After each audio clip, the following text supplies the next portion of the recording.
व्यासपीठ पर सम्मान। भगवान सबके ऊपर कृपा बनाए रखें। आप सभी ग्रामवासियों के ऊपर परमात्मा का आशीर्वाद बना रहे। बोल गोविंद भगवान की। गृहस्थ आश्रम, इस आश्रम के आप अधिकारी तब तक हैं जब तक आपको संतान की प्राप्ति नहीं होती। श्रीमद् भागवत जी के तृतीय स्कंध में महर्षि कपिल ने अपनी माता को प्रबोध कराते हुए इस विषय को याद दिलाया है कि माँ याद करो, जब आपका ब्याह भगवान कर्दम से होने लगा, कर्दम ऋषि से होने लगा, तो कर्दम ऋषि ने यही शर्त रखा था कि हे देवहूति, आपसे ब्याह तो करेंगे, लेकिन ब्याह के उपरांत जिस दिन आपको पुत्र की प्राप्ति हो जाएगी उस दिन मैं गृहस्थ आश्रम त्याग दूंगा, क्योंकि गृहस्थ की मर्यादा तभी तक है जब तक आप संतान के पिता नहीं हो जाते।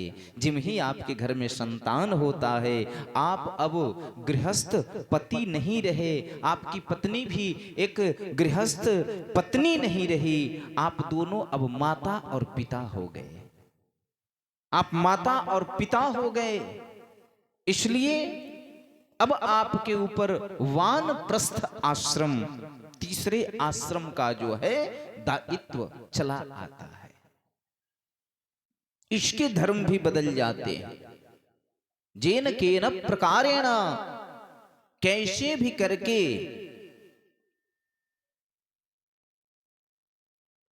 कैसे भी करके पत्नी और पुत्र जो संतान है इन सब की रक्षा करना, भरण पोषण करना, ये दायित्व बन जाता है। अब आते हैं मूल कि हम मान लीजिए प्रथम श्रेणी के फर्स्ट डिविजनर हैं, अर्थात जिसे हम ब्राह्मण कहते थे। फर्स्ट डिविजनर जो ब्राह्मण है, जिसको पढ़ाई की शिक्षा के अलावा कुछ नहीं आता, अब वानप्रस्थाश्रम में जब वो आ गया तो देखो उसका धर्म बदल गया। वो विवाह करता है तो विवाह के समय वचन देता है, कुटुंब रक्षा भरणम त्वदीयम वामांगयामि कन्या तृतीयम। ये कन्या जो है वो ब्रह्म विवाह के माध्यम से अपने पति से वचन मांगती है। तीसरा वचन जो है यही कहती है पत्नी कि हे पति देव, कुटुंब रक्षा भरणम त्वदीयम, जिस दिन मेरी संतान हो गई, हमारा कुटुंब परिवार बढ़ गया, तो इस बढ़े हुए परिवार की रक्षा करने का और भरण पोषण करने का यदि आप प्रतिज्ञा करो, वचन दो, तो मैं आपके बाएं भाग में आके बैठूं और इस विवाह को संपन्न बनाया जाए। अब तो ब्राह्मण भी इन वचनों का पाठ तक नहीं करते, समझाना तो दूर की बात है। जो विवाह के समय में वरपक्ष और कन्या पक्ष के बीच में समाचार समाक्वाक्यानि करके एक पूरा चैप्टर है, एक अध्याय है, जिसमें कन्या अपनी बात पति से मनवाती है और पति अपनी बात कन्या से मनवाते हैं, जिसमें ब्राह्मण देवता विप्र लोग जो है वो बनी बनाई बातें ज्यादा करते हैं और जो शास्त्र की बातें हैं उसको लोग गला घोंट के रखे हुए हैं, समसामयिक बातें करते हैं, शास्त्रीय बातों का परित्याग कर देते हैं। अब ब्राह्मण को तो जो फर्स्ट डिविजनर है, ब्राह्मण मतलब जाति पे आप लोग न जाएं, मैंने पहले ही कहा कि यह जो है शिक्षा की व्यवस्था थी। जो फर्स्ट डिविजनर है उसे तो पता है कि पढ़ने के अलावा मुझे कुछ नहीं आता, अगर रक्षा करने ही आता, अगर भरण पोषण करने ही आता तो मुझे क्षत्रिय की संज्ञा सर्टिफिकेट नहीं मिला होता। फिर भी वो पता नहीं किस लालच में वहीं पर संकल्प कर देता है, कहता है कि हाँ कन्या, हम तुम्हारा वचन मानते हैं और हम तुमसे जो संतान, जो कुटुंब की उत्पत्ति होगी, हम उसकी रक्षा और भरण पोषण करने का वचन देते हैं। अब वो देखिए धर्म बदल गया, वानप्रस्थाश्रम में आते ही वह ब्राह्मण से अब क्षत्रिय हो गया। अब रक्षा और भरण पोषण करना उसकी जिम्मेवारी हो। देश काल पात्र के अनुसार धर्म बदल जाता है महाराज।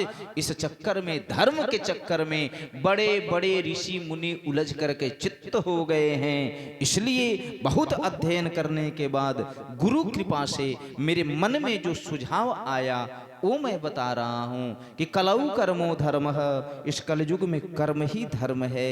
आश्रम के अनुसार आप जो भी कर्म करते हैं, जो 4 आश्रम है, इन 4 आश्रमों के अनुसार आप जो भी कर्म करते हैं, उन कर्मों में 2 कर्म जो है 3 प्रकार के होते हैं, अकर्म, कर्म और सुकर्म। अकर्म जो आपको नरक में लेकर के जाएगा, कर्म जो आपके जीवन को सुदृढ़ रखेगा, और सुकर्म जो आपके भविष्य को सुनिश्चित करेगा, आपके परलोक को, भविष्य को, परलोक को सुधारेगा। अकर्म की बात यहां पर करना नहीं है, कर्म पर आते हैं। कर्म प्रधान विश्व रची राखा। जहां कर्म की प्रधानता कर दी गई, इस स्थिति में धर्म कहां गया? भाई कौन सा सुकर्म करने से धर्म की प्राप्ति होगी, या अकर्म करने से धर्म की प्राप्ति होगी, या कर्म करने से धर्म की प्राप्ति होगी? कहते हैं अकर्म जो है वो तो नरक का मार्ग प्रशस्त करता है, सुकर्म जो है वो स्वर्ग का मार्ग प्रशस्त करता है, परंतु धर्म की प्राप्ति तो सुनिश्चित नहीं हुई। कहते हैं धर्म की प्राप्ति जो है वो कर्म से सुनिश्चित होती है। जो मध्य वाला है, जिसे हम कर्म कहते हैं, इस कर्म से सुनिश्चित होती है। कहते हैं महाराज कर्म तो जो मनुष्य के द्वारा किया जाए वही कर्म है, क्रियाओं का संपादन ही कर्म है। तो चोरी करता है वो भी क्रियाओं का संपादन है, बेईमानी करता वो भी क्रियाओं का संपादन है, मांस मछली मदिरा इत्यादि का भक्षण करता है वो भी क्रियाओं का संपादन कर रहा है। तो ये तो सबके सब कर्म हो गए महाराज। कहते हैं नहीं,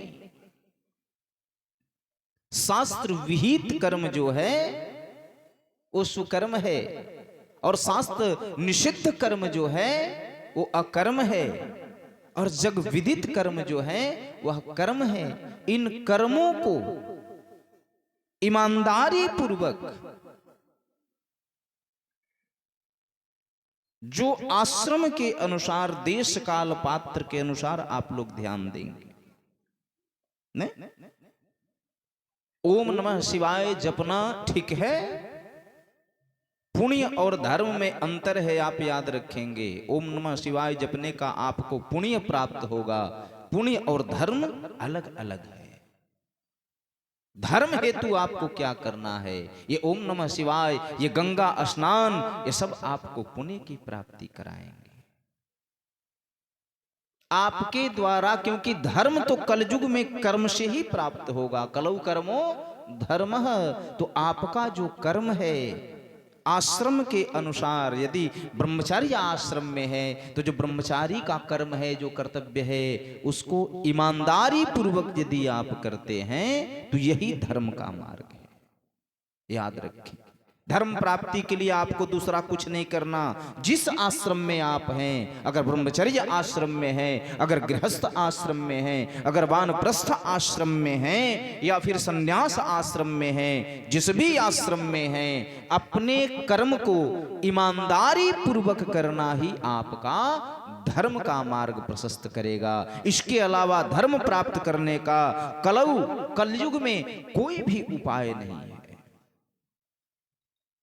धर्म प्राप्ति हेतु कलौ कश्चित् उपायम न विद्यते, इस कलयुग में दूसरा कोई उपाय नहीं है। इसलिए आपका जो भी कर्म है, जो भी आप करते हो, उसको ईमानदारी पूर्वक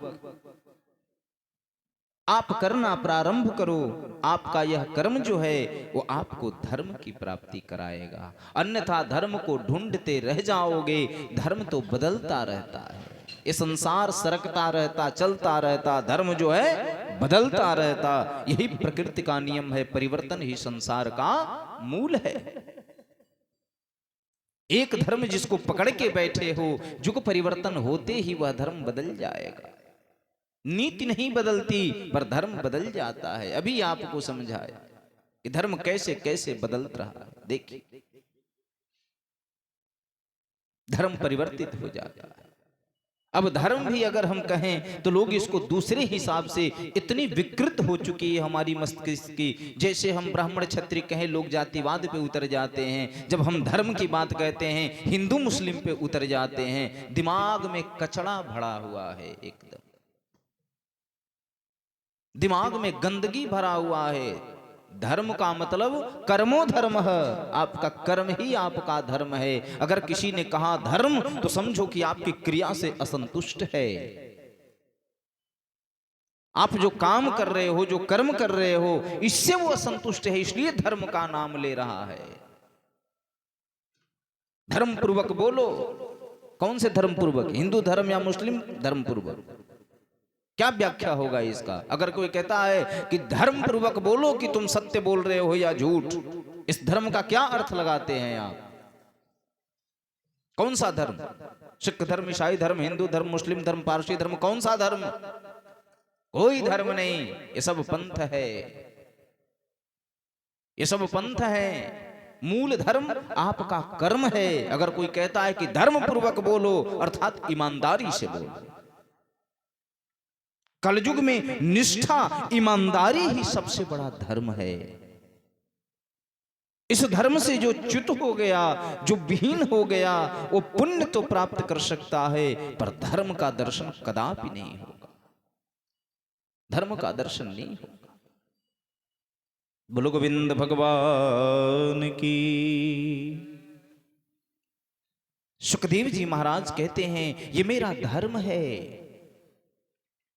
6वें अध्याय में वर्णन आता है कैसे कथा कहना चाहिए और कैसे कथा सुनना चाहिए, क्या खाना चाहिए, क्या नहीं खाना चाहिए, कैसे रहना चाहिए, कैसे नहीं रहना चाहिए। जनमेजय यही कहता है कि हे सुखदेव मुनि, जिस सभा में आप जैसा बाल ब्रह्मचारी विद्वान विद्यमान है, वहां पर श्रीमद् भागवत कथा कहना अन्य किसी को शोभा नहीं देगा।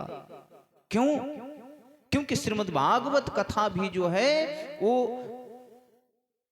तत्व के अनुसार अलग अलग फायदा करता है। मैंने पूर्व में यही बात उठाया था, श्रीमद् भागवत का सही सही व्याख्या कोई नहीं कर सकता कि श्रीमद् भागवत में कितनी शक्ति है। इसकी शक्ति का अवलोकन कोई नहीं कर सकता। ब्रह्मचारी जो है अपने अनुसार इसका जो है शक्ति का प्रादुर्भाव करता है, गृहस्थ अपने अनुसार इसकी शक्ति का प्रादुर्भाव करता है, प्रकट करता है। खेत वही है, बीज वही है, पर जो कुशल कृषक है वो 2 किलो ज्यादा पैदा कर लेता है, और जो नादान कृषक है वो 2 किलो कम पैदा कर लेता है। खेत और बीज में कोई अंतर नहीं, कुशलता की बात है। 6वें अध्याय में बता रहे हैं कि श्रीमद् भागवत कथा का उचित सामर्थ्य जो है वह तो एक ब्रह्मचारी ही उत्पन्न कर सकता है। अब लोगों के मन में संशय हो जाता है, बाबा कथा तो वही, कथा तो श्रीमद् भागवत जी की ही है। ब्रह्मचारी कहे, गृहस्थ कहे, सन्यासी कहे, वानप्रस्थी कहे, क्या फर्क पड़ता है? कथा तो कथा है। नहीं, अंतर पड़ता है। वस्तु विशेष प्रक्षेपण जो है इस शास्त्र को पढ़ने से पता चलता है कि यह अंतर डालता है। कुशलता एक चीज है। अब लोग कहें बाबा ब्रह्मचारी में ऐसी कौन सी कुशलता है? ब्रह्मचर्य आश्रम जो है वो लगभग 25 वर्ष पर जाकर के समाप्त हो जाता है। तो बाबा ये 25 वर्ष का बालक जो है, ये जो सुखदेव है, क्या यह व्यास जी से अधिक अनुभवी है? क्या यह श्री व्यास जी महाराज से ज्यादा कुशल है जो यही श्रीमद् भागवत का उत्तम वक्ता हो सकता है? बोले नहीं। श्रीमद् भागवत के अंदर जो तत्व है, श्रीमद् भागवत के अंदर जो तत्व है, इसके लिए आपको जो है वो उनका दोहा याद करना पड़ेगा, जहां कहा है कि जहां काम आवे सुई, कहां करे तलवार। इसकी तुलना व्यास जी से मत करो। सुखदेव और व्यास में कोई तुलना नहीं। बात श्रीमद् भागवत जी की है। आप लोगों की भाषा में यदि कहें तो जैसे एक पीतल की गोली है, बंदूक की गोली पीतल की होवे ना, वो बंदूक की गोली में 15 से 20 ग्राम तक वजन होता है महाराज।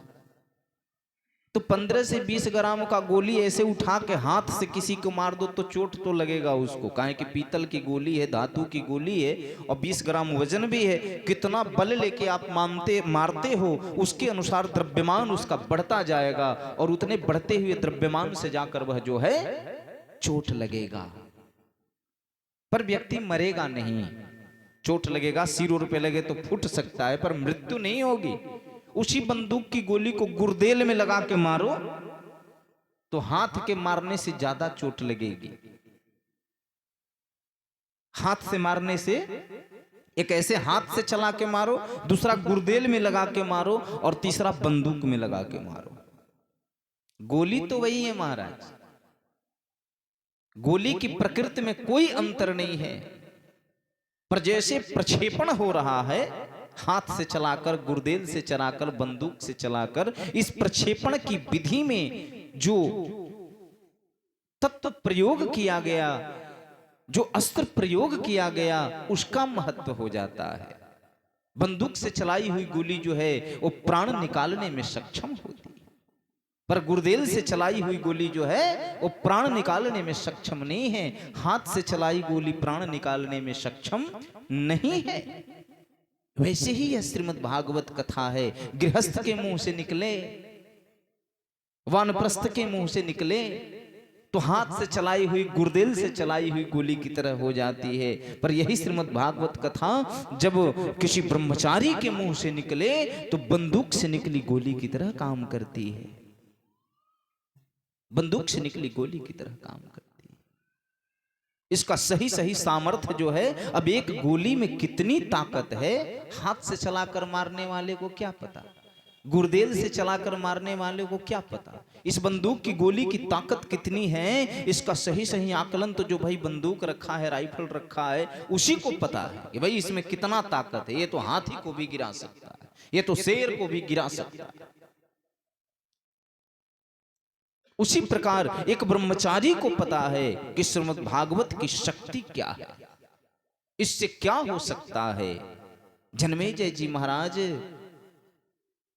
श्री सुखदेव जी से कहते हैं कि महर्षि, आप जैसा ब्रह्मचर्य विद्वान इस सभा में विद्यमान है तो हमें अन्य किसी से कहने की क्या आवश्यकता, आप ही कथा सुना दो। श्री सुखदेव जी महाराज कथा सुनाने बैठ गए। राजा परीक्षित कथा सुनने बैठे हैं। सुखदेव जी महाराज कथा सुनाने की विधि बताते हुए कह रहे हैं कि ऐ परीक्षित, सुखासन में बैठो, सुखासन में बैठो, निद्रा और आहार इसका परित्याग कर दो। अगर संभव नहीं है तो जल पी करके कथा सुनो, अगर उससे भी संभव नहीं हो रहा तो अल्पाहार, जिसे हम फलाहार कहते हैं, लघुआहार जिसे कहते हैं, फलाहार मतलब क्या होता है, अल्पाहार, लघुआहार। अभी तो क्या बताएं, आज एकादशी है, सुबह में 5 बजे से मेरा फोन घन घना रहा है एकादशी को लेकर के। 5 बजे से हमारी माताएं इतनी धर्मात्मा है, क्या बोले महाराज, इतनी धर्मात्मा, इतनी धर्मात्मा है, एको व्रत छोड़ती नहीं, सब व्रत करती है।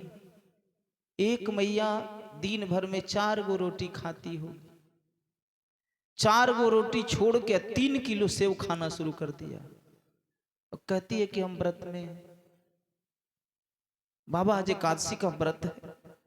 अरे जब सेवे खाना है, भर पेट खाना है, तो व्रत किस लिए? व्रत का मतलब निराहार होता है। हमारे भाई जी लोग एकादशी करेंगे लेकिन खैनी खाना नहीं भूलें, चाय पीना नहीं भूलेंगे। मैं तो सोचता हूं आज एकादशी है, मैंने रोटी खाई है, मजे से रोटी खाई, क्यों व्रत करूं, क्या आवश्यकता करने की। मैं भी करता था कभी, जब समझ आ गया छोड़ दिया मैंने।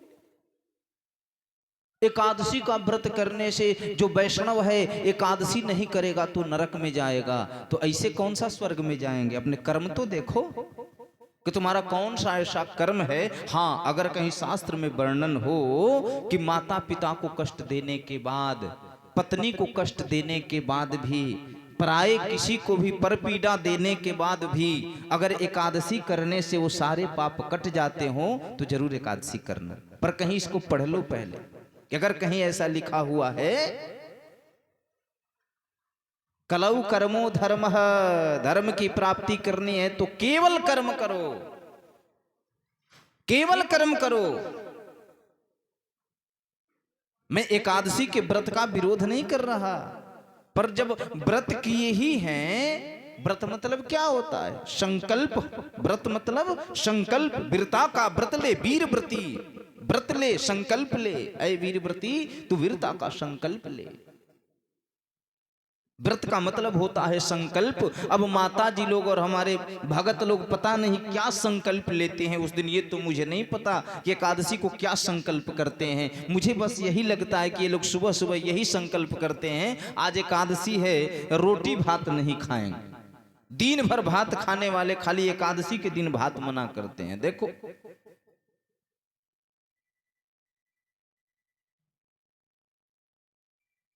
क्या संकल्प लिए हो, क्या व्रत है आपका? कभी जाना है इसके बारे में? अंधी दौड़ चल रही है, गांधारी और धृतराष्ट्र की तरह दौड़े जा रहे हो, दौड़े जा रहे हो, दौड़े जा रहे हो। कुछ पता भी है कहां जा रहे हो? कितना दूर अभी और दौड़ना है पता है? कुछ नहीं पता। एकादशी का व्रत, मैं व्रत का खंडन नहीं करता, मैं स्पष्ट कह रहा हूं जिस विधि से व्रत करते हो आप लोग इसका खंडन कर रहा हूं। व्रत का मतलब होता है संकल्प। और आप लोगों ने क्या संकल्प लिया? आज एकादशी है, आज रोटी नहीं खाएंगे, आज चावल नहीं खाएंगे, भले उसके बदला 3 किलो दूध, 3 किलो खोआ, 3 किलो पनीर सब खा जाएंगे। अरे जब इतना खाना ही है 3 किलो तो फिर रोटी 4 को काहे नहीं खा ली? ये कहां वर्णन है कि एकादशी के दिन रोटी खा लेने से विष्णु भगवान सुदर्शन चक्र से जो है सिर काट लेते हैं? कहीं वर्णन है क्या इसका? व्रत का मतलब व्रत होता है और व्रत में आप आ गए देखा देखी, पता तो है नहीं व्रत के बारे में, देखा देखी सुनी सुनाई बात पर आपने व्रत कर लिया और 10 बजते बजते भूख लग गई। उधर जिलेबी बिक रहा है, हाँ जिलेबी नहीं खाना नहीं है एकादशी, मन मार लिया। अंदर से तो भोग चल रहा है तुम्हारा, अंदर जो मानसिक भोग और दृष्टि भोग जिसे कहते हैं वो तो चल रहा है तुम्हारा। पेड़ा है, नहीं खाना नहीं है एकादशी। अब बात भी करते लोग आपस में, अरे आज इतना सुंदर खीर बनाया उसने और लोग चटकारे ले लेके खा रहे थे और मैं तो सोचा कि आज एकादशी है कैसे खाऊं। मतलब अंदर से जलन हो रही है खाने की। वो कहते हो मैं व्रत में हूं। जब भूख लग जावे जिसको, उसे व्रत नहीं करना चाहिए। जिसको भूख पर विजय प्राप्त हो उसे अन्न छोड़ना चाहिए। एकादशी का प्रारंभिक चरण क्या है? अपने दुर्गुणों को अपने से दूर करना। आज मैं केवल भगवान की पूजा करूंगा, एकादशी यहां से शुरू होती है। भोजन छोड़ना इतना आसान है, इतना आसान नहीं है। मुंह से ज्यों ही आपने भोजन के बारे में कुछ कहा, आपका व्रत खंडित हो गया, भोग हो गया आपका।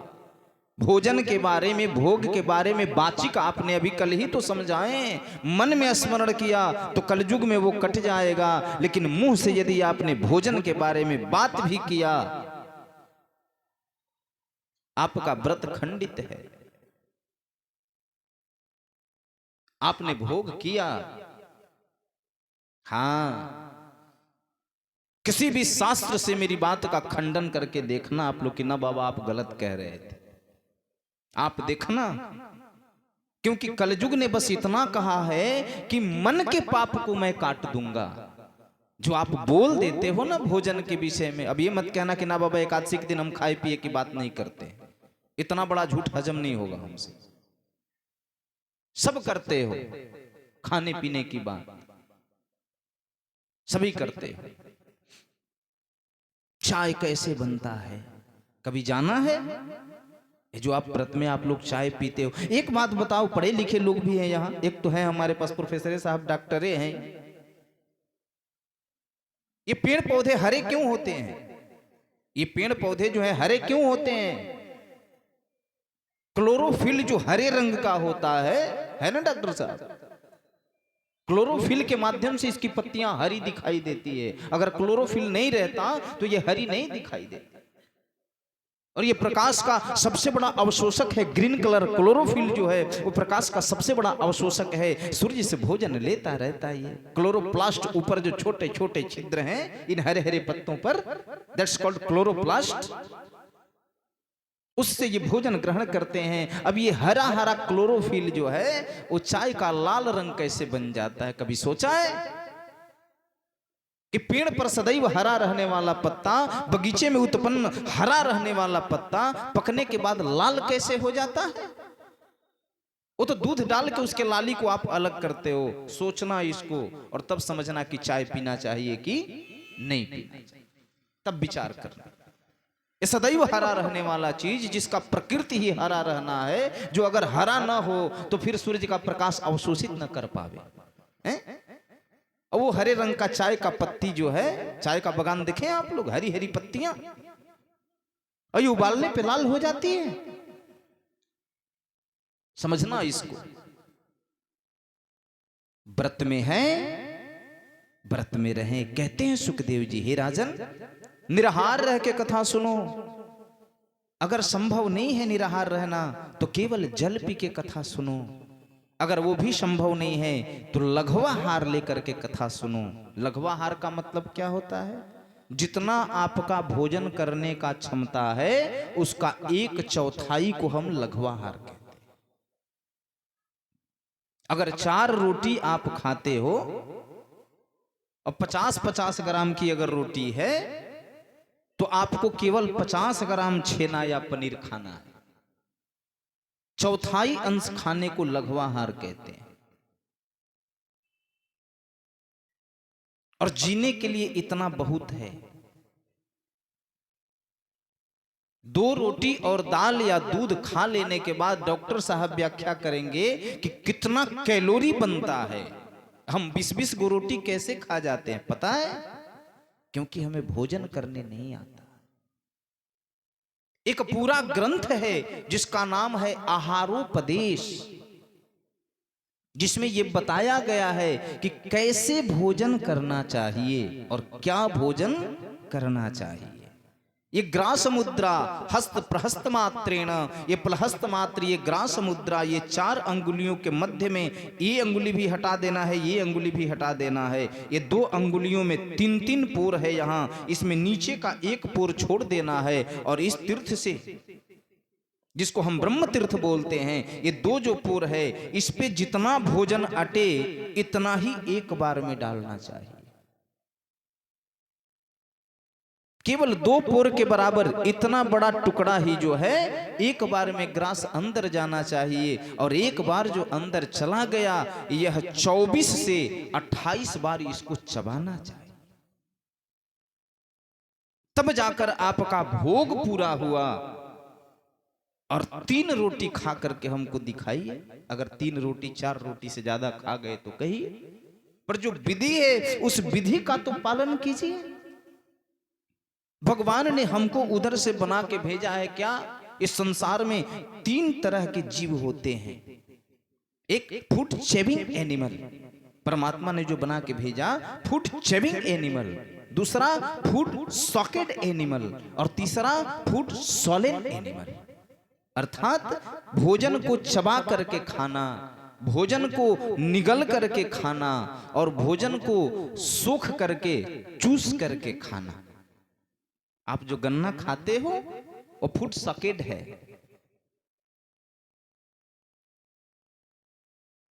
आप जो रसगुल्ला मिठाइयां बिना चबाए निगल जाते हो ये फूड सॉलेन है। और आप जो चबा चबा के खाते हो ये फूड चेविंग है। ये 3 प्रकार के संसार में परमात्मा ने आहारी भेजा है, भोजन करने वाला भेजा है। हम लोग फूड चेविंग हैं। फूड सॉकेट कौन होता है? जिसके पास न दांत होती है और न निगलने के लिए जिह्वा होती है। वो फूड सॉकेट होता है। उसके पास ड्रोन होता है जैसे मच्छर, इसके पास न जिह्वा है और न दांत है। ये खून ऐसे मनुष्य के हड्डी में ऐसे ड्रोन मारे और मार के उधर से ब्लड जो है सोख लेता है। ये फूड सॉकेट है, चूसता है, सोखता। और फूड सोलेन कौन है? सांप। दांत तो है पर वो चबाने वाला दांत नहीं है। मेढक, छिपकली, इन सब में से किसी को दांत नहीं होता। ये सब अपनी जिह्वा से कीड़ा को ऐसे लपक के और निगल जाते हैं। ये सब निगल जाते हैं। सांप ने सुना है कि सांप ने मेढक खा लिया, सांप ने मेढक निगल लिया, वो निगल जाता है, फूड सॉलिन में आता है। और हम लोग फूड चेविंग है। पर जिस हिसाब से हम भोजन करते हैं, मुझे नहीं लगता कि हम फूड चेविंग हैं। हम सभी लोग फूड सॉलिन में आ चुके हैं, निगलने में आ चुके हैं। 2 बार 3 बार मुंह में घुमाया और लार भी नहीं बना, पानी पी के पानी को लार बना के निगल जाते हैं। जो लोग खाना खाते समय पानी पीते हैं, मैं सोचता हूँ आज छिपकली से भेंट हो गया। इसके मुंह में लार तक नहीं बन रहा, इतना भी मौका नहीं दे रहा है कि स्लीवा उधर से स्लेवरी से स्लीवा का जो है वो आगमन हो। आज थोड़ी सी साइंस ज्यादा बोल रहे हैं, कोई बात नहीं, जो विषय उठ जाता है। मैं न किताब देख के बोलता हूँ न कुछ, जैसा विषय उठ जाता है भगवान की कृपा से जो आदेश उधर से होता है बोलता जाता हूँ। बोलो गोविंद भगवान की जय। कहते हैं इस विधि से लघुआहार से जो है कथा को सुनो। परीक्षित ने कहा ठीक है महाराज। कहते हैं देखो कथा ये बड़ी दिव्य है, अनेक प्रकार की इस कथा में कौतुक हैं। सुखदेव जी कहते हैं राजन परीक्षित, पर उन कौतुकों को देख करके आश्चर्य मत करना, और आश्चर्य भी करो तो मन में दबा के रखना, उस बारे में पूछना मत। क्योंकि जितना अधिक प्रश्न करोगे मेरा समय उतना ही विलंब होगा, और जब समय विलंब होगा तो मेरे पास तो समय की कोई कमी नहीं है। पर परीक्षित तेरी उम्र जो है बंधी हुई है, 7 दिनों में सर्प नस लेगा। इसलिए बीच में बेकार का प्रश्न करना ही मत। जितना बोलता जाऊं उतना चुपचाप सुनते रहना। कथा सुनने का नियम बताया। कटु तीक्ष्ण भोजन मत करना, लघुआहार में भी जो करना। अभी मैंने देखा, अपनी आंखों के सामने देखा है कि ब्राह्मण गण जो है भागवत कथा का आयोजन करते हैं, यज्ञ का आयोजन करते हैं, और 10-10 को मिर्चा, हरा मिर्चा लेकर के खाते हैं। अनुष्ठान में, किसी भी प्रकार के पूजन में, जब आप किसी भी भगवत कार्य में लगे हुए हैं तो कटु तीक्ष्ण इन दोनों प्रकार के भोजनों का परित्याग कर देना चाहिए। तीखा भोजन, खट्टा भोजन, इसका परित्याग करना चाहिए। माता जी लोग तो 2 हाथ आगे हैं मिर्चा खाने में, हैं? एकादशी करना है इनको, रोज एकादशी करना है। एकादशी के बाद सोमवार का व्रत भी करना है, गुरुवार का व्रत भी करना है, सब करना है इनको। 15 को मिर्चा खा करके यदि आपने व्रत किया है तो सोच लेना कि भगवान के पास उसकी गिनती में लिखा हुआ है कि नहीं। मैं तो सोचता हूं कि माताएं इतनी अधिक ये जो धर्मशास्त्र का अनुपालन करती हैं, व्रत इत्यादि करती हैं, आखिर बाल बच्चे इतने नालायक कैसे हो जाते हैं? फिर उत्तर यही मिलता है कि माँ का कर्म ही गलत है तो क्या होगा, फल अच्छा कहां से आवेगा, रिजल्ट अच्छा कहां से आवेगा। 2 ही काम करो पर ईमानदारी पूर्वक और नियम पूर्वक करो, एक ही कर्म करो। केवल एकादशी करो। जीवन अगर एकादशी से पार नहीं होगा तो बीएफए करने से भी पार नहीं होगा। शरीर मात्रम खलु धर्म साधनम, वेदव्यास जी भागवत जी के प्रथम स्कंद में ही ये बात बताते हैं। कहते हैं कि ये जो शरीर है, ये जो मानव का शरीर है, यही धर्म प्राप्ति का साधन है। अगर ये शरीर रोगी हो गया तो तुम्हारा धर्म भी रोगी हो जाएगा, कमजोर हो जाएगा। अगर ये शरीर नष्ट हो गया तो तुम्हारा धर्म भी नष्ट हो गया। जब तक शरीर है तभी तक जो है धर्म की प्राप्ति हो सकती है। इसलिए तस्मात् कश्चित् उपायेन शरीर रक्षाम विधेयते, कोई भी उपाय करके और शरीर की रक्षा करने का उपाय करो। इस शरीर को नष्ट करने से कुछ नहीं मिलेगा, कुछ नहीं मिलेगा। गंगवा नहाई के कतेक नर तरी गीले, बिंगवा न तरल जेकर गंगवे में घर बा। दरिया बढ़ाई के कतेक नर तरी गीले, भलुआ न तरल जेकर सौंसे देही बार। दाढ़ी बढ़ा लेने से, जटा बढ़ा लेने से भगवान कहते हैं कि मुक्ति नहीं होती। अगर दाढ़ी जटा बढ़ा लेने से ही मुक्ति होनी होती, जिसे हम साधु संन्यास कहते हैं, हम जो समझते हैं कि जो दाढ़ी बढ़ाया है वही साधु बाबा है। अरे आजकल तो बच्चे शौक से इतनी बड़ी बड़ी दाढ़ी रख रहे हैं। दाढ़ी से संन्यास की परिभाषा हम इंगित नहीं कर सकते। कहते कि अगर सिर के बाल, दाढ़ी के बाल बढ़ा लेने से अगर परमात्मा की प्राप्ति होनी होती, तो ये भालू जो है उसके तो पूरे शरीरे में बाल इतने ही बड़े बड़े हैं। तो पहले वो परमात्मा को प्राप्त करता और बाद में हमारा नंबर आता। जटा भारत समावृता, उपनिषद कहता है ये जटा जो है उसके शरीर पर केवल ओजन है। जटा भार है, वजन बढ़ाता है, बाकी कुछ नहीं करता, बाकी कुछ नहीं करता। फल तो आपके कर्म का आपको मिलेगा, जो आपने कितने ईमानदारी पूर्वक अपने आश्रमों में रहते हुए और अपने कर्मों का निर्वहन किया है। वो ईमानदारी पूर्वक किया गया कर्म ही आपके भविष्य को सुनिश्चित करेगा, वही आपके भविष्य को सुनिश्चित करेगा। कलौ कर्मो धर्म तस्मात् कश्चित् उपायेन शरीर रक्षां विधेयते। कोई लोग कहे मैं बाबा मैं तो जिंदगी भर गंगा जल ही पीता रह गया, बाबा मैं प्रतिदिन गंगा स्नान करता हूं। बहुत अच्छी बात है, पुण्य की प्राप्ति होगी, गंगा स्नान से अवश्य पुण्य की प्राप्ति होगी। पर धारयति, धारण नहीं करेगा, धर्म नहीं होगा, पुण्य का क्षय हो जाएगा, फिर से लौट के वापस चले आओ नरक भोगने के लिए। धारण करने की क्षमता तो धर्म में होती है, जो पुण्य को स्थिर रखे वह है धर्म। गंगा नहाने से क्या होता? गंगा में नहाने, गंगा का जल पीने से अगर मुक्ति होनी होती तो सबसे पहले वो मछलियां, वो मेढक, वो मगरमच्छ मुक्त होते, जिनका जन्म ही गंगा में हुआ और जिंदगी भर गंगा में ही स्नान किए और गंगा में ही जिनका प्राण निकल गया, सबसे पहले उनकी मुक्ति होगी। इसलिए शरीर को कष्ट देने से कुछ नहीं होता, आपका कर्म महत्वपूर्ण है। शरीर को आराम दो, शरीर को सुख दो। शरीर को तपाना जो है वह हठ धर्म में आता है, वह योगियों का काम है। आप तो योग आश्रम में हो नहीं, आप तो ब्रह्मचर्य में होगे, चाहे गृहस्थ में होगे, चाहे वानप्रस्थ में होगे, सन्यास में भी नहीं हो। इन तीन आश्रम के लोगों को शरीर से हठ योग नहीं करना चाहिए। आज सोमवार का व्रत, कल मंगलवार का, दोनों लाइनें से तले, परसों सिरात हो जाएगा। हैं? क्या साबित करना चाहते हो? आप संसार के सबसे बड़े धर्मात्मा हो, ये साबित करना चाहते हो? परमात्मा को पता है कि धर्मात्मा कौन और पापात्मा कौन है, वो आपके कर्मों से निहित होता है। कोई मुंह से कहे कि मैं फर्स्ट डिविजनर हूं तो नहीं होगा, वो जो स्कूल से सर्टिफिकेट मिला है वो बताएगा।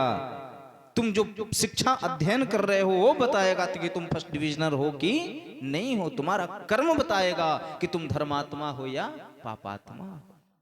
मैंने आज एक सीख दिया है, मैंने बताया है, जितना कम बोलोगे उतना कम गलती होगा, जितना कम गलती करोगे उतना अधिक माफी पाने में आसानी होगी। हैं? इतवारो आप ही भूखिएगा, सोमारो आप ही भूखिएगा, मंगरो आप ही भूखिएगा, तो इस सब में जो गलती हो रही है तो उतना दंड भी तो आप ही भोगिएगा ना। इसलिए कम से कम करो, नियम पूर्वक करो, एगो करो, दोगो करो, नियम पूर्वक करो, क्योंकि जितना अधिक करोगे गलती उतनी ही अधिक होगी, और जितनी अधिक गलती होगी उतना ही अधिक दंड भोगना पड़ेगा। यह स्मरण रखो।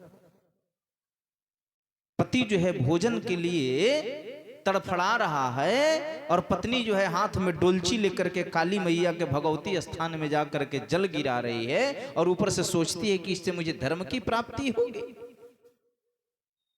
माता सीता ने अपने पति की सेवा हेतु वन स्वीकार कर लिया और माता कौशल्या ने अपने पति के हेतु पुत्र का वियोग स्वीकार कर लिया कि नहीं, पति से बाहर नहीं जा सकता। राम तुम मुझे अत्यंत प्रिय हो पर मैं अपने पति को नहीं छोड़ सकती। मेरा सारा धर्म जो है वो पति की सेवा में निहित है। माता कौशल्या पति की सेवा में लगी हुई है। पुत्र चला गया, पुत्र बधू चली गई, सारा नगर चला गया, पर माता कौशल्या ज्यों की त्यों खड़ी है। एकादशी द्वादशी का मैं पुनः कहता हूं, मैं विरोध नहीं करता, पर याद रखें जितना अधिक बोलिएगा उतना ही अधिक गलती होने की संभावना है। ये व्रत पर भी लागू होता है, ये हर चीज पर लागू होता है। यह एक सामान्य नियम है जो हर विषय वस्तु पर जो है प्रयोगित है। कहते हैं सुखदेव जी, ऐ परीक्षित बीच में कोई प्रश्न मत करना, चुपचाप जो कहूं सुनते जाना। परीक्षित जी महाराज ने कहा कि हे राजन, हे महर्षि, अभी कथा तो प्रारंभ नहीं हुआ। कहते हैं नहीं, बोले तो अभी पहले मेरे दो प्रश्न हैं, इन दोनों प्रश्नों का उत्तर दे लीजिए। श्री सुखदेव जी कहते हैं कहो। राजा परीक्षित ने कहा महाराज, मेरे मन में दो प्रश्न बड़े चंचल उद्वेग से उठ रहे हैं, आप उनका समाधान करें। श्री परीक्षित जी महाराज कहते हैं कि हे सुखदेव जी, मेरा पहला प्रश्न है कि धर्मम कम शरणम गतः, वो जो धर्म तीन पैरों का टूटा हुआ लंगड़ा बैल बन के भाग रहा था कलयुग के डर से, तो कलयुग तो संसार में रह गया, तो वो गया कहां, धर्म कहां गया? धर्मम कम शरणम गतः, किसकी शरण में गया? परीक्षित जी मुस्कुराने लगे और हे महर्षि, मेरा दूसरा प्रश्न है कि मरणासन मनुष्य के क्या कर्तव्य होते हैं? मरणासन मनुष्य जिसको पता चल जाए कि मेरी मृत्यु होने वाली है। मरणासन किसे कहते हैं? जिसे पता हो कि मैं मरने वाला हूं, उसे कहते हैं मरणासन।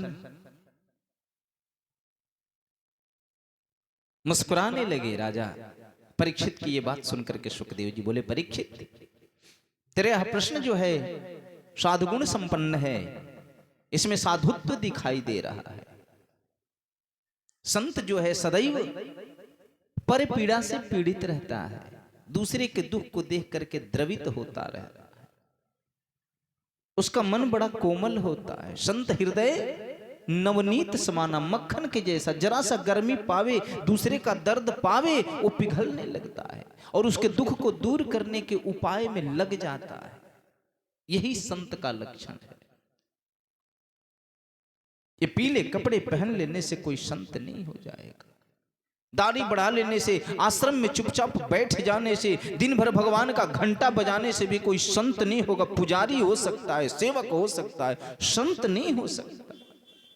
इस संसार में संत कौन है?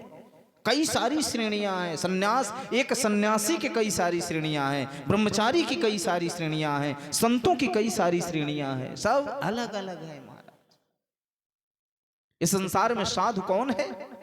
जो सदैव उच्च विचार प्रकट करता है, जो सदैव उच्च विचार प्रकट करता है, जिसके विचारों में कभी कोई कमी दिखाई नहीं देती, वह साधु है।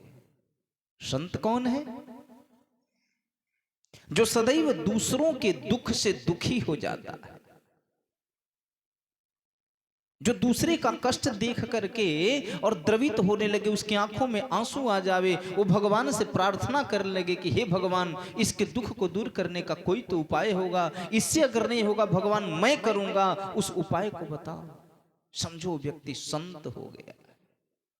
बड़ी दिव्यतम व्याख्या है इन सब शब्दों की। संत कौन? जो पर पीड़ा से दुखी हो जावे, पीड़ित हो जावे। साधु कौन? जो परोपकार की भावना रखता रहे। सन्यासी कौन? जो संसार के चक्र को समझने लगे। सुख क्या है, दुख क्या है, जिसके समझ में आ जावे। साधु और संत दोनों सुख और दुख में घिरे हुए हैं, पर सन्यासी जो है वो सुख और दुख दोनों से बाहर निकल करके संसार के चक्र को समझने लगता है। वह सन्यासी है। और अध्ययन ही जिसका मूल है वह ब्रह्मचारी है, बटुक है, बरुआ है।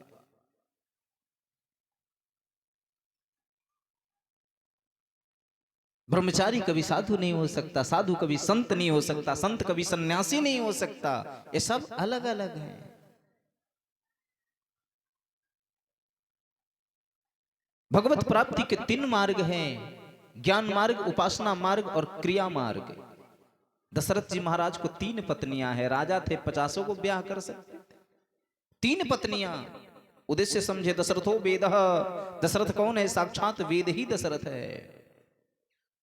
और वेद पुरुष के 3 मार्ग होते हैं, वेद के 3 मार्ग होते हैं, ज्ञान, उपासना और क्रिया। वो 3 रानियां नहीं है। तुलसीदास जी तो स्पष्ट लिख दिए हैं कि तब नृप दशरथ पायऊं क्रियन सहित फल 4। उन्होंने 3 पत्नियां और 4 पुत्र प्राप्त नहीं किया है। दशरथ जी महाराज ने 3 क्रियाएं और 4 फल की प्राप्ति करी है। 3 क्रियाएं कौन? ज्ञान, उपासना और क्रिया। और 4 फल कौन? राम, लक्ष्मण, भरत, शत्रुघ्न नहीं, अर्थ, धर्म, काम और मोक्ष। रामायण की कथा, भागवत की कथा, ये केवल कथा नहीं है, ये बहुत बड़ा दर्शन है, बहुत बड़ा फिलॉसफी है। इसको समझने के लिए कम से कम 2 विधाओं में पारंगत होना पड़ेगा, न्याय और दर्शन। जो न्याय और दर्शन से परे है वो कभी भी भागवत और रामचरितमानस को नहीं समझ पाएगा। वो बता रहे हैं ये क्या है। अभी मैंने आपको कल श्री परीक्षित जी महाराज की कथा सुनाई। को परीक्षित? परीक्षित कौन है? कौन है परीक्षित? अभिमन्यु का बेटा। अरे महाराज, किसने देखा अभिमन्यु को? अभी तो यही लड़ाई का विषय बना हुआ है। बड़े बड़े जो लोग अपने को पढ़ा लिखा घोषित करते हैं, उनका ये प्रश्न होता है, ये सब झूठ है। अभी एक दिन मैं देख रहा था, टीवी पर दिखा रहा था, लोग कह रहे थे कि बाल बढ़ाने से सूतक वोतक है, बाल मुंडवा लेने से सूतक खत्म हो गया, बाल तो पूरे शरीर में है, पूरे शरीर का बाल काहे नहीं मुंडवाते हो? किसी ने ऐसा बोला था, स्टेटमेंट दिया। कोई कहता है राम जी को देखे हो यहाँ, राम जी जन्म लिए हैं, देखे हो राम जी को? ऐसे कई सारे प्रश्न लोग करते हैं, मुझे तो हंसी आती है। आज मैं उनकी तरफ से होके बोलता, हाँ भैया सही कह रहे हो, राम जी को नहीं देखा मैंने कृष्ण को नहीं देखा, मैंने अर्जुन को नहीं देखा, मैंने महाभारत नहीं देखा, ये सब झूठ लिखा है, पंडितों ने झूठ लिखा है। चलो मान लिए इन्होंने झूठ लिखा है, हमने मान लिया। पर एक बात बताओ कि झूठ लिखना और गलत लिखना दोनों में अंतर है या दोनों एक ही है? अगर पढ़े लिखे हो तो ही बात करना, अनाड़ी लोगों से बात करना बेकार है। अधजल गगरी छलकत जाए। झूठ लिखना कि ये झूठ है और ये गलत है, दोनों में अंतर है कि नहीं है? झूठ झूठ है, गलत गलत है। इतना बताओ महाराज, मैं कह रहा हूं कि हाँ ये झूठ लिखा है, रामायण में सब झूठ लिखा है, राम जी कोई नहीं, दशरथ उशरथ कोई नहीं, अयोध्या की भूमि को हड़पने के लिए स्वांग रचाया गया। चलो मान लेता हूं तुम्हारे कहने से, बस इतना बता दो कि इस झूठ में गलत क्या लिखा है। इतना बता दो इस झूठ में गलत क्या लिखा है। अरे ये राम कथा नहीं, ये कृष्ण कथा नहीं, यह मानव जीवन का दर्शन है, फिलॉसफी है। What is a human being, what is a human being life. The Ramcharitmanas and Bhagavat katha describe that. Ramcharitmanas और भागवत कथा ने इसकी व्याख्या करी है कि मानव जीवन क्या है, उसकी व्याख्या करी है। रामचरितमानस जब पढ़ने आ जाएगा, जब आपको न्याय और फिलॉसफी दर्शन का ज्ञान होगा, तो आपको एहसास होगा कि महाराज ये कोई रामचरितमानस की कथा नहीं, ये तो मेरी कथा है। भागवत कथा पढ़िएगा, यही एहसास होगा ये तो मेरी कथा है। दुनिया की हर कथा आपको अपनी कथा दिखाई देने लगेगी, क्योंकि उसका फिलॉसफी आपके समझ में आ जाएगा। ये दशरथ जी महाराज की कथा नहीं है, राम कथा हमारी और आपकी कथा है महाराज। उदाहरण देने के लिए मैं आपको बता रहा हूं, जेम्स वाट का नाम आपने सुना है? जेम्स वाट, जिसने वाष्प इंजन का आविष्कार किया। कैसे किया? राइट ब्रदर्स को आप जानते हैं, जिन्होंने हवाई जहाज का निर्माण किया। विल्बर राइट, आर्विल राइट, दो भाई थे। टेस्ला का नाम सुना है, जिसने टंगस्टन ये विद्युत बल्ब का वो जो बनाया। ये सब वैज्ञानिक जो है, कौन है वैज्ञानिक? एक अंग्रेजी टीचर से मैंने पूछा था, महाराज ये जितने खोज करता है, आप जिनको रिसर्चर कहते हो, ये शब्द आप कहां से लेकर के आए थे? रिसर्च, रिसर्च मतलब खोज करना, अन्वेषण करना हमारे ऋषियों का काम था। ऋषि शब्द जो है वही रिसर्च का मूल है। हमारे ऋषि मुनि खोज किया करते थे, अन्वेषण किया करते थे। बाद में वही काम दूसरा कोई करने लगा, नाम बदल के रिसर्चर करते। हमारे मुनि साइंटिस्ट हो गए, हमारे ऋषि रिसर्चर हो गए।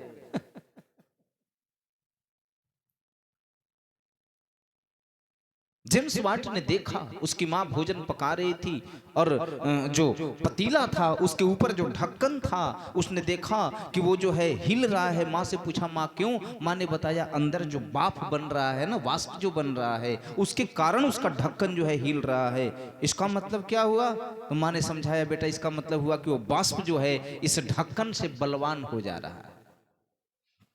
जब तक ये ढक्कन बलवान था तब तक वो नहीं हिल रहा था, पर जब वाष्प बलवान होने लगा तो ढक्कन जो है हिलने लगा। इसने कहा, ऐसा क्या? और माँ ने जो वो मसाले का वो चूर्ण करके सिलबट्टा जो होवे रखा था, और सिलबट्टे का वो उठा लिया और बट्टा उठा के ले जा करके और ऊपर से ढक्कन पे रख दिया, ढक्कन पे। और ढक्कन पे रख के देखने लगा, वो जो ढब ढब कर रहा था ढक्कन, वो अब वजन पाके स्थिर हो, अब नहीं ढब ढब कर रहा था।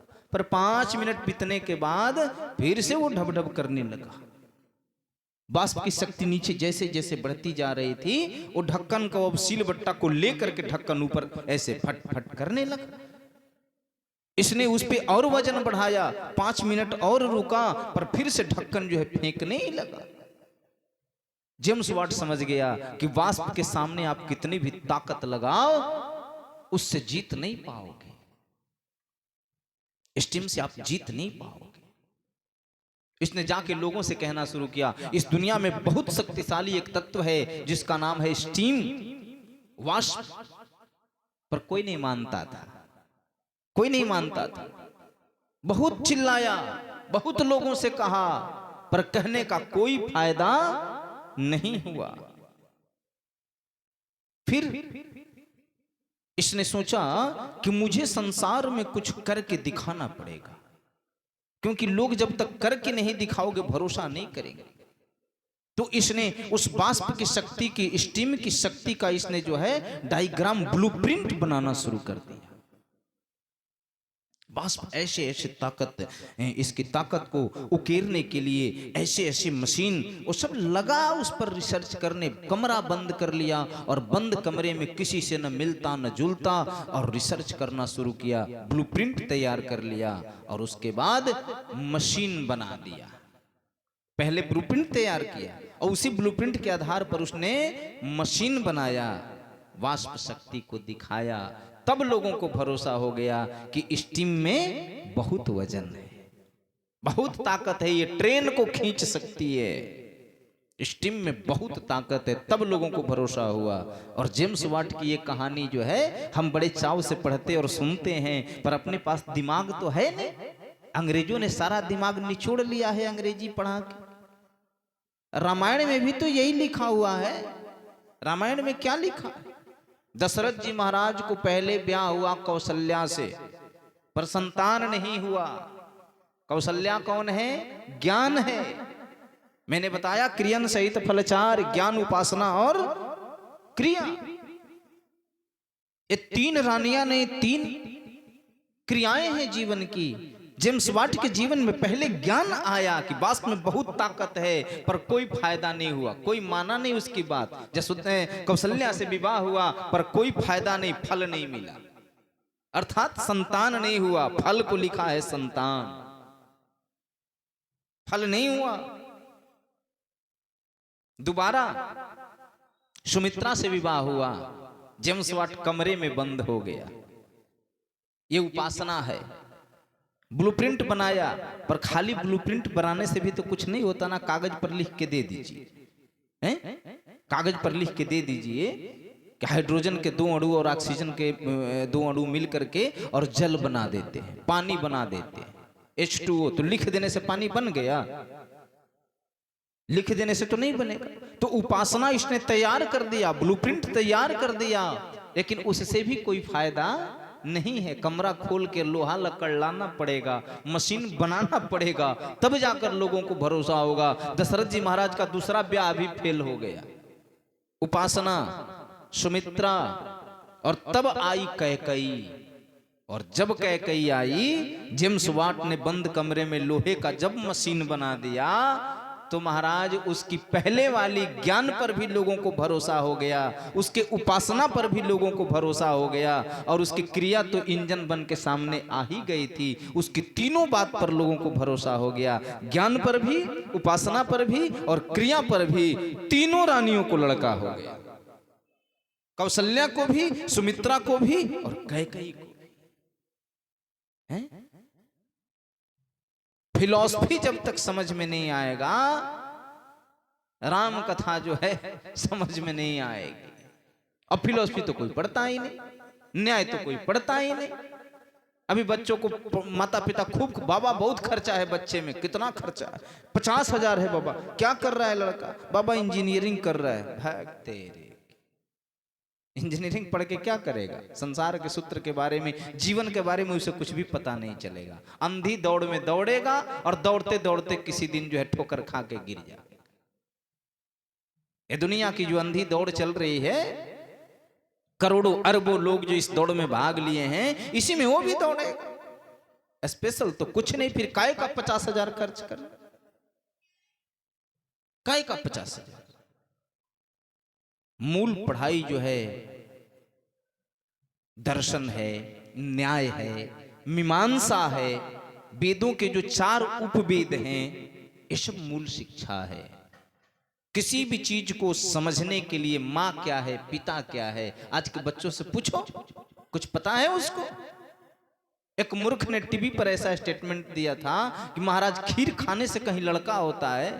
उसके दिमाग में तो कचड़ा भरा हुआ, उसे तो पता ही नहीं है कि मां क्या है, पिता क्या है। अरे मूर्ख, मैं नहीं हूं टीवी पर, मैं वहां होता तो तुझसे प्रश्न करता कि हाँ तू तो ठीक कह रहा है भाई, तेरा जो सिद्धांत है अंडाणु का अंडा देने का, ये जो तेरा सिद्धांत है, मैं तेरे सिद्धांत से सहमत हूं, पर जरा ये बता कि अमीबा, हाइड्रा, ऐसे ऐसे कई चीज हैं, ऐसे ऐसे कई चीज हैं जिनके अंडे कहां होते हैं, और उनका माता कौन होता और पिता कौन होता है? मूर्ख,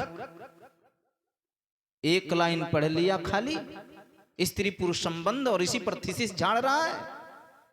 अरे संसार के बारे में तुझे बहुत कम जानकारी है, तुझे केवल जो है वो दिखाई देने वाले जीवों की जानकारी है, दृश्य जीवों की जानकारी है। इस पर एक छोटा सा सिद्धांत का तूने प्रतिपादन किया है, जिसका नाम तूने साइंस रखा है, पर संसार इससे बहुत बड़ा, बहुत आगे है। तेरे सामने दिखाई देता है कि गाय के पीठ पर कुछ नहीं होता, गाय एकदम साफ है, और 15 दिन के अंदर उसके शरीर पर बहुत सारे वो हो जाते हैं, क्या बोलते हैं आप लोग, चमकुल।